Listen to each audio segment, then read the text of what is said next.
Joining us today is Menchi Silvestre, Executive Director of Alagang Kapatid Foundation. Ma'am, thank you for joining us. Good to see you po. Isang araw na punong-puno ng pag-asa, Diego and Angela. Yes, that's what we need, Ma'am Menchi. Ang araw ng puno ng pag-asa. We're still reeling from the effects of Typhoon Tino, and now we're expecting Typhoon Uwan. So how are we preparing for this?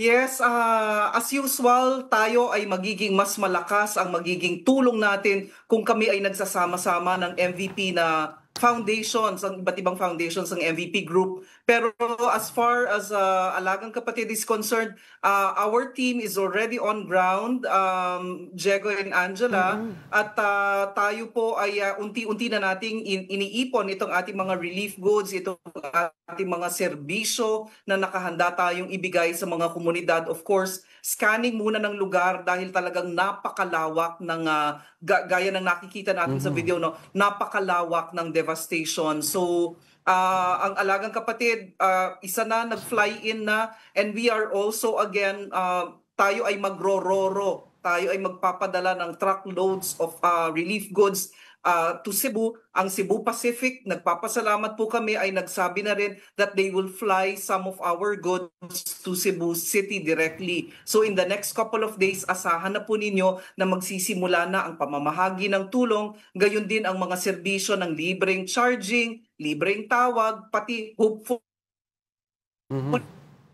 Ma'am, yung signal niyo po, ma'am.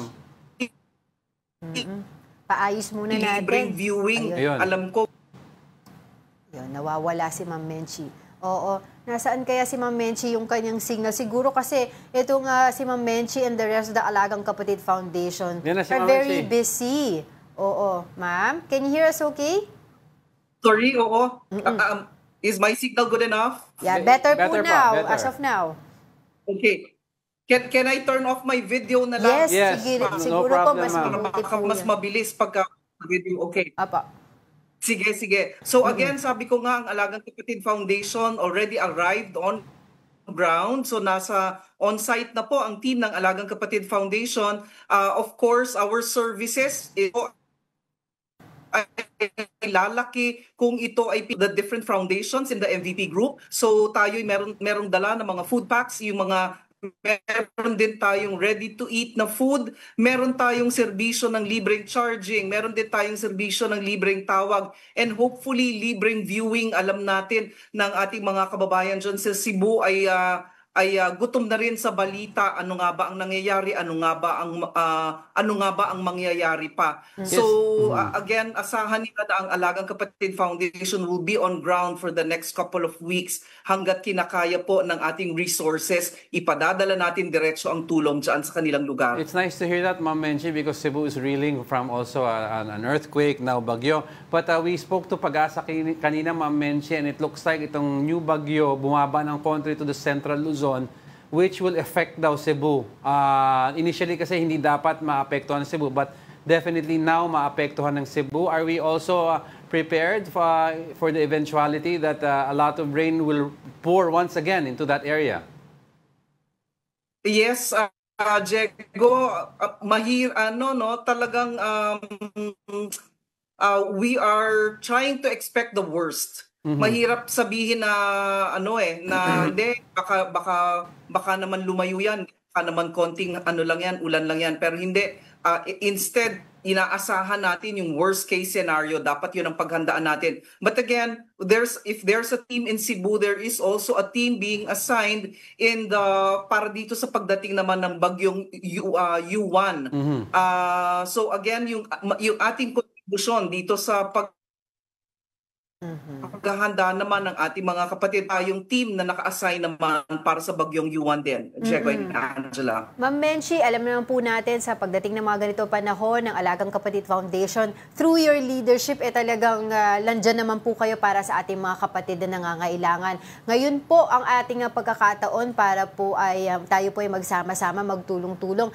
Saan daw po pwedeng makapag-donate yung ating mga kapatid na interesado pong tumulong through Alagang Kapatid Foundation? Thank you, Angela. Again, atin pong ifa-flash itong mga bank accounts ng Alagang Kapatid Foundation. Meron po tayo sa Banco de Oro, Metro Bank, Bank of the Philippine Islands. And if your bank account is QRPH enabled, ibig sabihin, pwede nyong i-scan po itong QR code na nakikita po ninyo. And using your QRPH enabled bank, pwede ho kayong mag-donate ng any amount. Please do not scan the QR code using your camera. It should be from within your QRPH enabled bank account. Kasi kung hindi, pupunta lang po kayo doon sa website ng Maya. So again, pero pwede rin po kayong magbigay ng in-kind donations, mga kapatid. Andyan ang ating listahan din ng mga pagkain, sleeping materials, hygiene kits that you want, maybe as a family or as a company or kayong magkakaibigan, gusto nyong maghanda ng mga hygiene kits, andyan din po, or sleeping kits, nandyan din po. Diego, Angela, malapit na rin ang Pasko, no? Yung mga bata ay sabik sa laruan. This is also a chance for you. Maybe you want to donate coloring books for the kids. Kailangan ng kanilang mental health yan ngayon. Mga laruan para sa mga bata, educational toys sa mga bata. Welcome na welcome po yan. You can drop it off at TV5 Broadcast Center sa 762 Quirino Highway, Novaliches, Quezon City. Kundi naman, dyan sa inyong bahay, sa Reliance, sa corner Sheridan Street, Mandaluyong City. Alright. So again, whether it's cash or in-kind, any amount po ay amin pong tatanggapin at tinitiyak po namin sa inyo na ito po ay makakarating sa ating mga kapatid. Indeed. And our heartfelt gratitude po for all the things that you do. Maraming salamat po and keep safe po as you embark your journey doon po sa mga lugar na kailangan po ang inyong tulong ng The Whole Alagang Kapatid Foundation. Maraming salamat po sa inyong oras. Menchi Silvestre, Executive Director of Alagang Kapatid Foundation. Salamat. Good morning.